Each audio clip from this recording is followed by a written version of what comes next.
साथियों नमस्कार। मैं पूर्व सैनिक कपिल पूजी, आप मेरे को देख रहे हो लाइव। जब तक और भी भाई जुड़ जाते हैं चैनल पे, और दीपावली का धमाका है, खुशखबरी है 30 लाख पूर्व सैनिकों के लिए। अपनी बात शुरू करने से पहले तो भाई हैप्पी दिवाली, और आज धनतेरस है। तो परमात्मा से प्रार्थना करता हूँ कि आपका स्वास्थ्य, आपका परिवार खुशहाल रहे। भगवान आपके परिवार में सारी खुशियां दी। और भी भाई जुड़ जाते हैं, जब तक कमेंट करते रहना। बड़ी खुशखबरी है आज, और हर एक सवाल का जवाब भी इसी वीडियो में है मेरे में। 30 लाख पूर्व सैनिकों के लिए इसी वीडियो में। बलविंदर मान जी, सत श्री अकाल जी। बासिर अहमद जी, सलाम वालेकुम सर जी, जय हिंद सर आपको। संजय राठौड़, राम राम भाई साहब, जय माता दी आपको। सारा सवाल इसी वीडियो में आपका निचोड़ मिल जाएगा। तो शुरू कर लेते हैं फिर, क्योंकि त्योहार का दिन है, सबको काम भी होगा। और शंभू लेवेर, राम राम सर जी। राजेश कुमार पांडे, जय जगन्नाथ। बिल्कुल जय जगन्नाथ, जय उड़ीसा के उड़ीसा। प्रकाश नेगी, दा का एरियर तो आपके तक तैयार नहीं है, क्या है? रमेश खरब, राम राम कपिल जी राम राम जी, खरब साहब जी। लक्की ढींडसा, हैप्पी दिवाली चार साहब, नमस्कार ढींडसा साहब आपको। सुजनपाल तैसे, सुजनपाल केरला। तुलसी राम गायवाड़, कपिल भाई साहब जी राम राम। प्रतिपाल उपाल, राधे राधे, जय राधे राधे। एम विकंता रमना, जैन चमन लाल, राम जी। बशीर अहमद जी, सलाम वालेकुम। प्रकाश नेगी, राम राम जी। कशीर राम राम भाई। गणे कंटिन्यू मैसेज आने लग जाते हैं, सबको पढ़ेंगे तो फिर हम अपने मुद्दे की बात नहीं कर पाएंगे। मैं फिर सॉरी मांगता हूं और सबसे माफी चाहता हूं त्योहार के दिन, और सबसे प्रार्थना करता हूं कि मेरे को भी आशीर्वाद दे और मेरे परिवार को भी आशीर्वाद दे त्योहार के दिन। साथियों, आप लोगों ने पिछले दिनों देखा होगा कि एक नकली फेडरेशन जो आप लोग कहते हैं, उसका रजिस्ट्रेशन हो गया। उसकी पहली मीटिंग हो गई। पहली मीटिंग के बाद में उन्होंने जहां मीटिंग करी वो भी अच्छी जगह थी, मतलब अच्छा खाने पीने का बंदोबस्त, अच्छा माइक मंच, सब कुछ। एक दूसरे को माला पहना रहे थे, एक दूसरे को पगड़ी पहना रहे थे, जैसे वो कोई बहुत बड़ा युद्ध जीत के आए। अच्छी बात है, प्यार होना भी चाहिए, इसमें कोई तकलीफ नहीं। पर कई जो ग्राउंड के जो सोल्जर हैं, जिन्होंने एडी पंजे पे जो नौकरी करी है, हमारे पूर्व जवान जेसीयूज ने, उनका एक ही सवाल था कि आप एक दूसरे को पगड़ी पहना रहे हो, एक दूसरे को मेडल चिपका रहे हो, एक दूसरे को पता नहीं क्या क्या मुंह के अंदर उनको मिठाई खिला रहे हो। ऐसा क्या कर दिया आप लोगों ने? क्या 30 लाख पूर्व सैनिकों की मांगे पूरी होगी? क्या उनकी विसंगतियां दूर होगी? क्या जो हमारे परमेश्वर, आज के दिन जो सबसे बड़ा मुद्दा मैं ये मानता हूं कि परमेश्वर को OROP से बाहर किया गया, क्या उनका परमेश्वर को जो ऑन रिक्वेस्ट वॉलंटरी जो डिस्चार्ज, उनको ORP मिल गई? क्या ये मुद्दा सोल्व हो गया? क्या सिपाही से हवलदार की विसंगतियां दूर हो गई? क्या एक्स ग्रुप की विसंगतियां दूर हो गई? क्या ऑनरेडी नायब सूबेदार की विसंगतियां दूर हो गई? क्या रिड्यूस्ड पेंशन की विसंगतियां दूर होगी? क्या सूबेदार को जो 2 वन रैंक वन पेंशन से बाहर किया गया, और तीसरी में तो आप खुद ही पता है कि तीसरी में कहां तक उनको बाहर कर दिया गया, क्या उनकी पे पेंशन एक समान हो गई? क्या सूबेदार मेजर की होगी? क्या ऑनरेडी कैप्टन की जो विसंगति है, जो सबसे बड़ी है, एक ऑफिसर रैंक में आ जाता है ऑनरेडी जो बनता है, एक ऑनरेडी लेफ्टिनेंट, ऑनरेडी कैप्टन, और एक मेजर की पेंशन में 25,000 से ज्यादा का अंतर है। क्या ये जो अंतर है ये 2, 3, 4 हजार में सीमित हो गया? 25,000 का तो ऐसे ही है। क्या जो वीरगनाएं हैं, वीर नारियां हैं, जिनको ORP 2 में 125 रुपए की बढ़ोतरी हुई, जो दिव्यांग सैनिक है जिनको ORP में माइनस दिखा गया है, जिनकी 5-7 साल सर्विस है, क्या मिलिट्री सर्विस पे समान होगी? क्या डिसेबिलिटी पेंशन समान होगी? ये सारी चीजों मैं नहीं कह रहा, ये आपका हक है। संविधान कह रहा है कि न्याय लेने का सबको अधिकार है, समानता को सबको सबको अधिकार है, आत्मसम्मान का, स्वाभिमान का सबको अधिकार है। ये हुई कहां से बताओ? अभी जो आप कहते हो, मेरे बहुत ही खास सीनियर हैं, पूर्व वायु सैनिक हैं, और भाईचारा है मेरा बहुत अच्छा है। अभी फोन करूंगा तो अभी वो फोन उठा लेंगे, मैं फोन करूंगा तो मैं उनका फोन उठा लूंगा। वो एक अलग जगह, वो एक सामाजिक रिश्ता है। उस सामाजिक रिश्ते की मेरे को भी पालन करना चाहिए और उनको भी करना चाहिए। पर जहां जवानों की बात होगी, जहां 30 लाख पूर्व सैनिकों की बात होगी, वहां सवाल पूछूंगा कति ठोक के पूछूंगा। मैंने कभी नहीं, चाहे कोई भी हो, चाहे नलिन तलवार हो, चाहे नायक हरपाल हो, चाहे मोहन रंगन हो, चाहे कोई भी हो, अगर जो 30 लाख पुरुष सैनिकों की के न्याय में खड़ा नहीं उतरा तो सवाल पूछूंगा। पूछना मेरा हक है और ये हक मेरे से कोई नहीं ले सकता। जो नकली फेडरेशन रजिस्टर्ड हुई, मैंने बोल दिया कि भाई जो भी इसमें व्यक्ति हैं वो एक विशेष राजनीतिक पार्टी के साथ में ताल्लुक रखते हैं। भाई उनकी विचारधारा है, मेरी भी विचारधारा है। मैं किस राजनीतिक पार्टी के साथ में जाऊं, वो किस पार्टी के साथ में जाए, सबकी अपनी अपनी है, इसमें संतर्क है सब। पर कोई संगठन बना के और उस संगठन को पूरा का पूरा हवाला बीजेपी पार्टी को कर देते हैं, तो यार हम तो मूर्ख नहीं है। मैंने तो पहले बोला था कि जो नकली फेडरेशन है वो बीजेपी की बी टीम है। अब जो जिसके बारे में मैंने बोला कि एक सीनियर एडवोकेट हैं, पूर्व वायु सैनिक, हाई कोर्ट के, मेरे घनिष्ठ मित्र भी हैं, बुजुर्ग भी हैं, बड़े भी हैं, बड़े भाई भी हैं, सब कुछ है। मैं उनका मान और सम्मान सब कुछ करता हूं, तय दिल से करता हूं। ये फोटो देख लो अब उनका,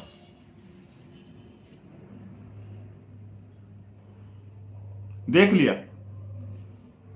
ये हमारे यहां पर ये बैठे हैं भूदेव प्रसाद वैष्णव, जो दिल्ली हाई कोर्ट के सीनियर एडवोकेट और पूर्व वायु सैनिक हैं, मतलब एयर वेटरन है।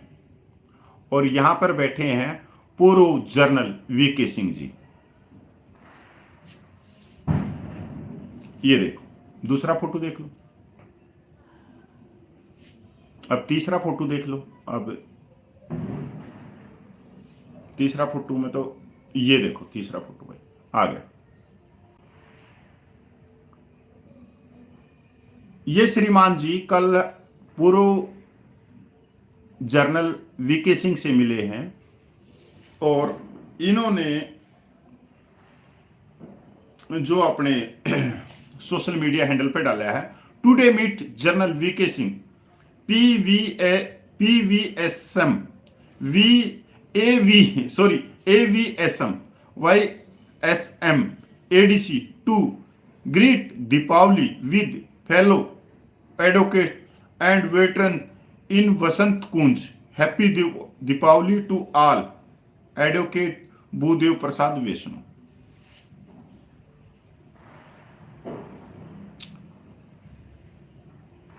ये पूर्व जनरल साहब वही हैं जब अपना आंदोलन जंतर मंतर पे चला, उस समय हमारे गाजियाबाद के पूर्व सैनिक इनसे मिलने गए और इनको मांग पत्र दिया। जब सांसदों को हम मांग पत्र दे रहे थे, गाजियाबाद के सांसद थे, अभी तो मेरे ख्याल में राज्यपाल हैं, तो इन्होंने, इनका भी एक वीडियो बड़ा वायरल होया। उस वीडियो में बोला कि जवान जैसे को तो बहुत कुछ मिल गया, अब और क्या चाहिए उनको।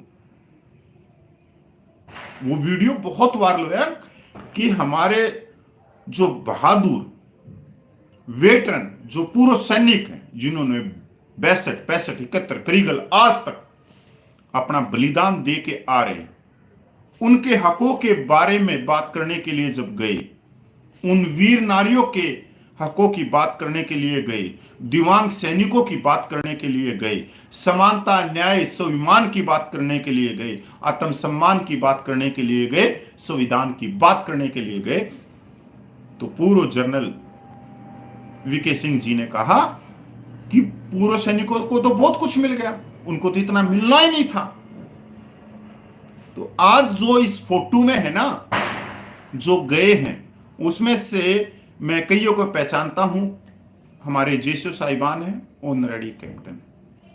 एक जैसे पलवल से हैं, वो हमेशा पलवल के हमारे पोसवाल साहब है, वो हमेशा कभी जवानों की बात नहीं करते, जेसो साहिबान की बात नहीं करते, वो हमेशा ऑफिसर रैंक की बात करते हैं, और वो खुद में ऑनरेडी कैप्टन है।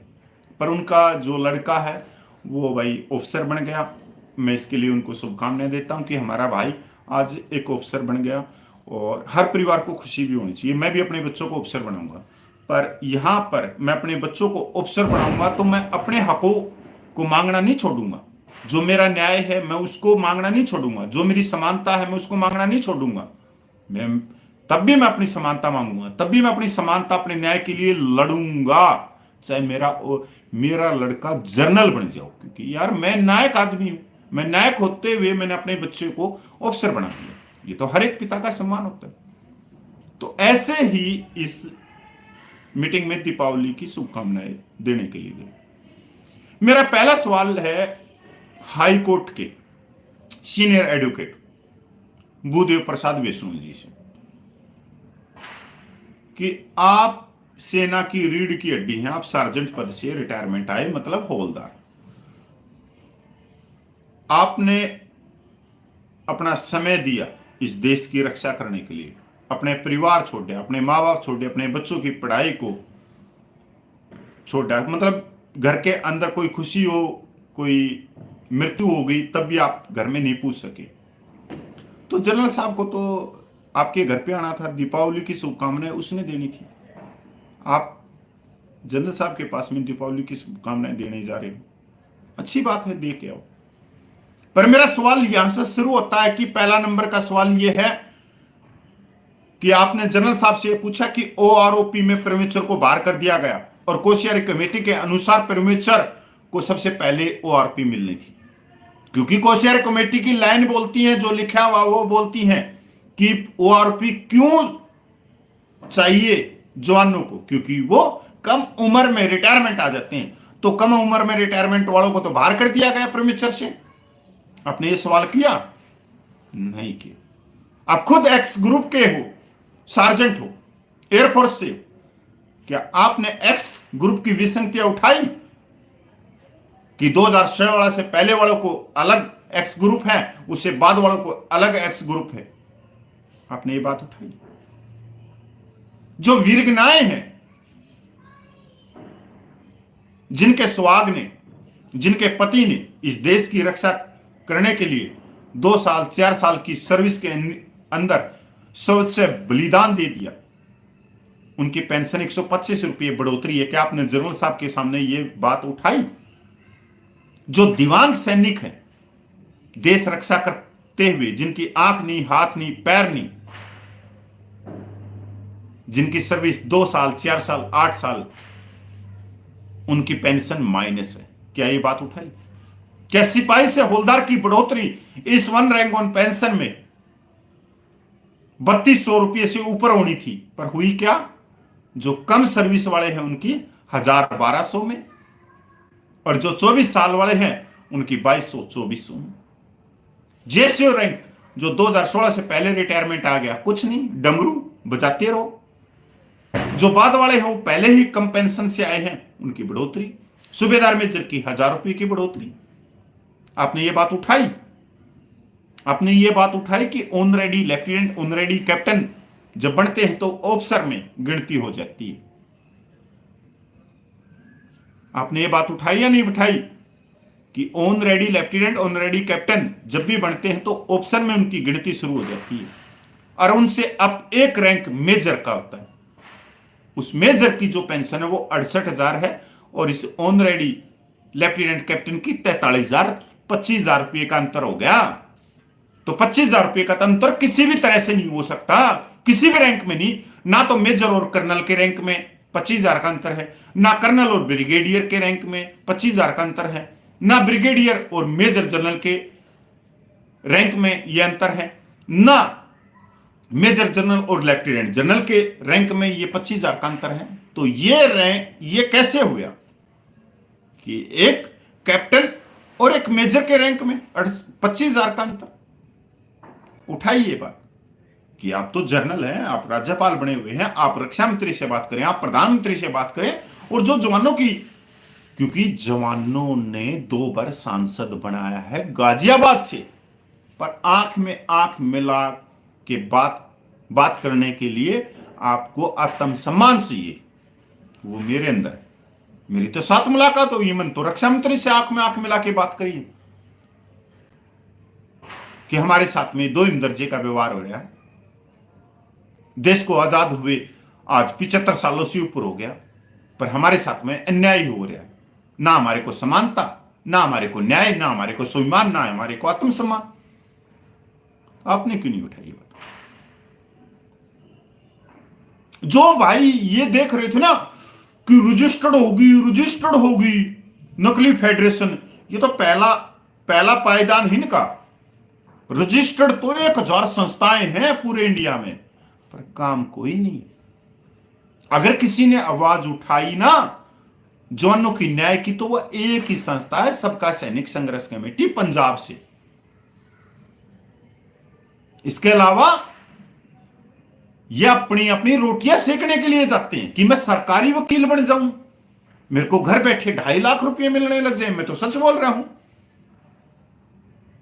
ये आप लोगों के लिए नहीं जाते। अगर मेरे को ये लाभ चाहिए, ये सवार चाहिए, तो कब का मैं पता नहीं कहां सरकारी नौकरी पा लेता। नायक हरपाल पता नहीं कहां पर सरकारी नौकरी पा लेता। जेडब्ल्यू नलिन तलवार है, पता नहीं कहां से कहां पूछ जाता। नहीं, ये व्यक्ति वो थे जो 16 साल से एड़ी पंजे पे ईमानदारी से एक जगह खड़े रहे, ना बिके, ना टूटे और ना झुके। इसलिए इनका सम्मान करते हैं। जब जंतर मंतर 20 फरवरी का आंदोलन शुरू हुआ, ऐसा नहीं है कि जो सीनियर एडवोकेट हैं दिल्ली हाई कोर्ट के भूदेव प्रसाद वैष्णो जी, मैं इनको जानता था? नहीं, मैं इनको नहीं जानता था। मैं इनको जानने लगा सबका सैनिक संघर्ष कमेटी में आने के बाद में 2015-16 में। और जब 20 फरवरी को आंदोलन शुरू हुआ, तो मैंने इनसे सबसे संपर्क कराया, चाहे वो एडीसी थी, चाहे दूसरी संस्थाएं थी, कि भाई सब एक मंच पे आ जाओ। जैसे आप लोग हमारे को बोलते हो कि सब एक मंच पे आके हुंकार भरो, ये करो वो करो। आप लोगों को नहीं मालूम होगा, ये मेरी सबसे बड़ी गलती थी। मेरे को समझाया लोगों ने कि ये व्यक्ति अगर आ गए तो धरना नहीं चलेगा, धरना फैल होगा। पर मैं अपने अहंकार में, अपने घमंड में इतना चूर कि नहीं, सब भाई एक मंच पे आ जाओ, सब भाई एक मंच पे आ जाओ, और मैं सबको इनको लेके भी आया। पर आप लोगों ने पता ही ये क्या करके गए हैं कि जंतर मंतर के धरने में जो गोल टोपी वाला था, उसने जुलाई और अगस्त में एक विशेष राजनीतिक पार्टी के साथ में 4 मुलाकात करी और धरने को टस से टस कर दी। आरोप लगाए अनगिनत, करोड़ों रुपये खा गया, कपिल फौजी खा गया, नलिन तलवार खा गया, नायक हरपाल खा गया, मोहन रंगन खा गया। आज तक कोई सबूत नहीं, ना ही किसी का रुपया खाया, ना कुछ और। पर यह मेरी गलती थी कि मैं इनको लेके आया, क्योंकि जिन्होंने मेरे को कहा, सबका सैनिक संघर्ष कमेटी के, ज्यादा नहीं, 1-2 बार मेरे को इशारा किया कि ये 2015 में इन्होंने हमारे को धोखा दिया था। जब हमारी 13 दिन की भूख हड़ताल चली थी, मेजर जनरल जब जंतर मंतर पे टेंट लगा के बैठा था, उसके सामने, उसके साथ में तो नायक हरपाल ने टेंट लगाया था। 13 दिन भूख हड़ताल पे बैठा था, और ये सब व्यक्ति उस धरने में शामिल थे।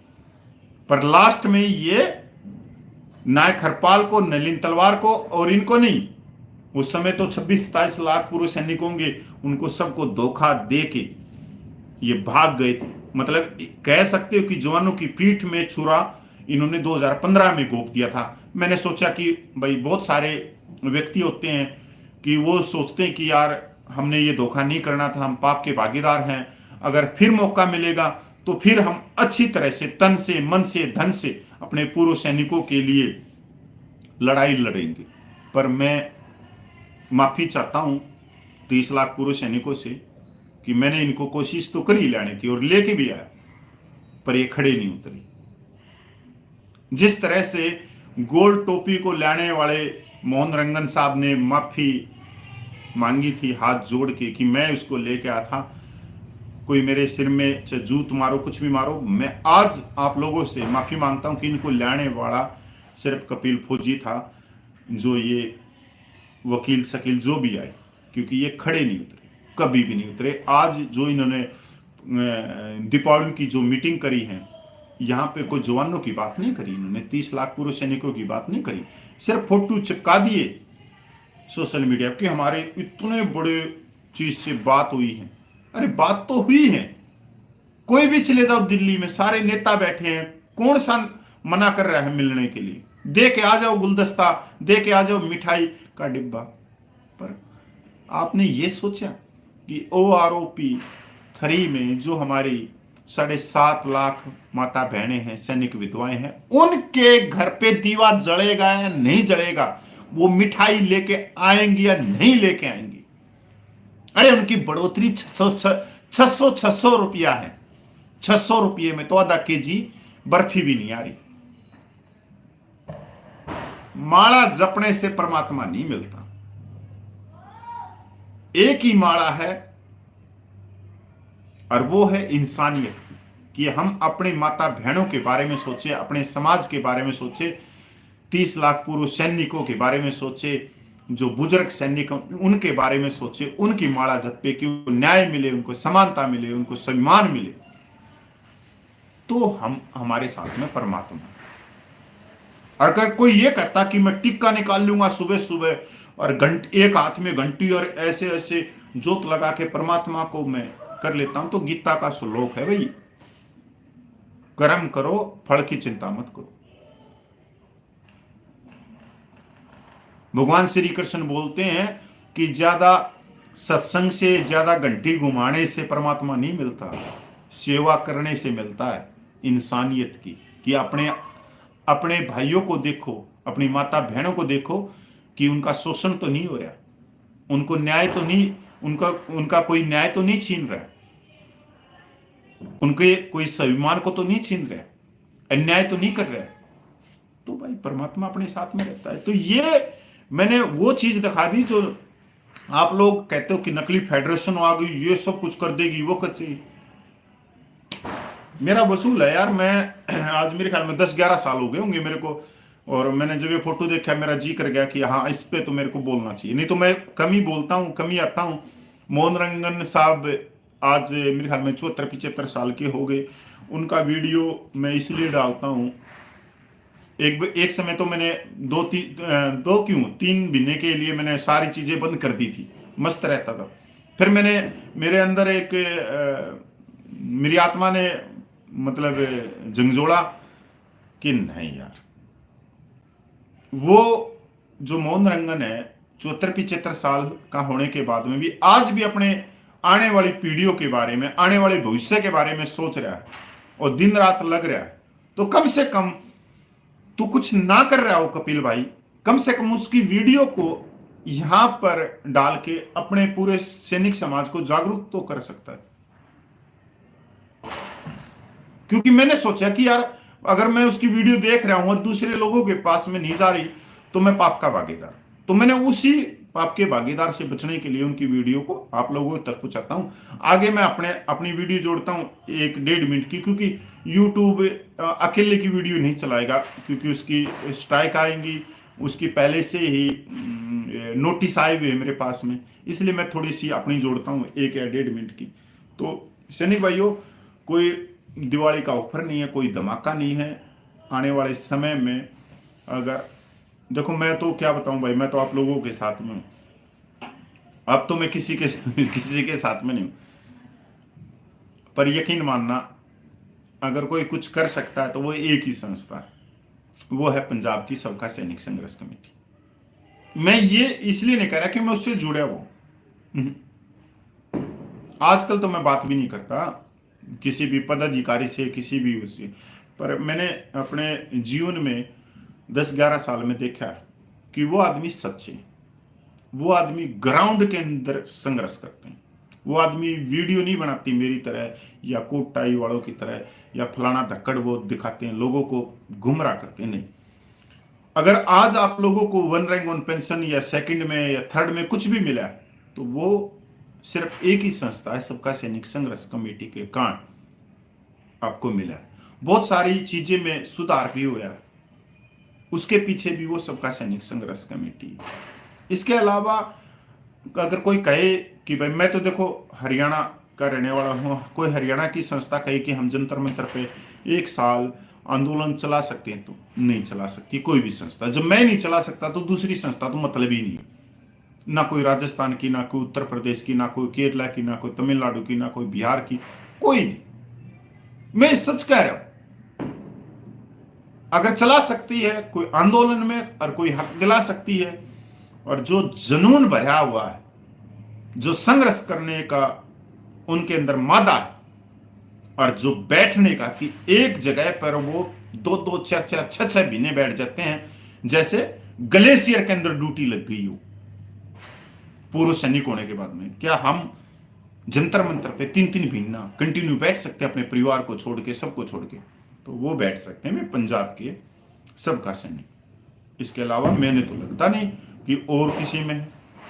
और जैसे ही वो घोषणा करेंगे, ये भी एक सच्चाई की बात है, जैसे ही वो कल पंजाब के सबका सैनिक दिल्ली जंतर मंतर पे रामलीला ग्राउंड में कोई बड़ी रैली का न्योता देंगे, वैसे ही ये कोट टाई वाले सारे एक्टिव हो जाएंगे, उनके खिलाफ बदनाम करना शुरू कर देंगे, सबका दिल को तोड़ना शुरू कर देंगे, सब कुछ करना शुरू कर देंगे।